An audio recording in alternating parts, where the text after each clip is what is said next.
Hi friends, today we're moving into the New Testament and looking at the Gospel of Matthew in the 5-Minute Bible.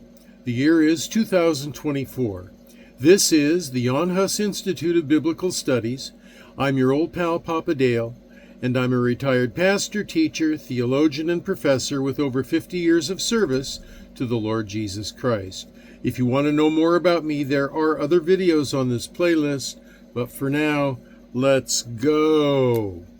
Matthew, 5-Minute Bible. Matthew is traditionally attributed to Matthew, a tax collector and one of Jesus' 12 apostles.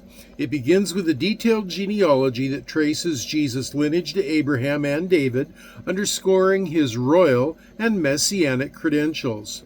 This is particularly significant because it emphasizes Jesus as the fulfillment of Old Testament prophecy, establishing him as the Messiah that the Jewish people had long awaited. He explains that the death of Jesus on the cross is a sacrificial act to atone for the sins of humanity.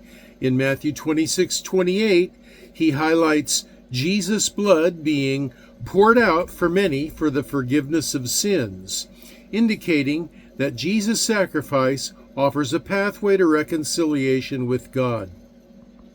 The term kingdom of heaven appears often throughout the text, illustrating Jesus' teachings on the nature of God's reign and the radical transformation it brings to human lives.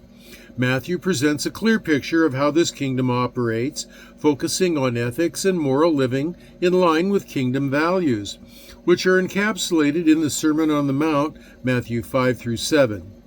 Here, Jesus articulates such principles as love for enemies, the Beatitudes, and the importance of authenticity in worship and righteousness.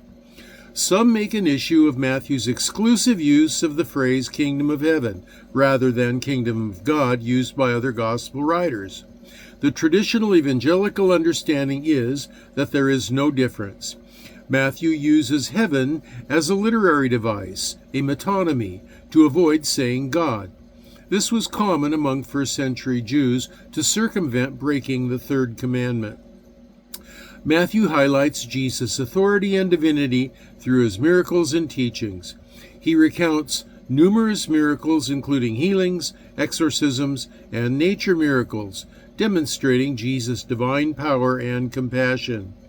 These acts serve to confirm his identity as the Son of God and to illustrate the reality of his kingdom breaking into the physical world. Matthew 28:19-20 is a pivotal moment in Christian mission.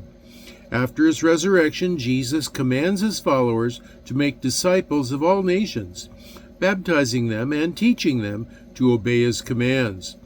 This directive emphasizes the universal scope of the gospel and the call for believers to actively share their faith, embodying the great commandment to love God and love others. Matthew also places significant focus on Jesus' role as a teacher, with many parables included throughout the narrative. These stories, such as the parables of the Good Samaritan and the prodigal son, illustrate deep theological truths and provoke self-reflection, challenging listeners to respond to God's grace and mercy.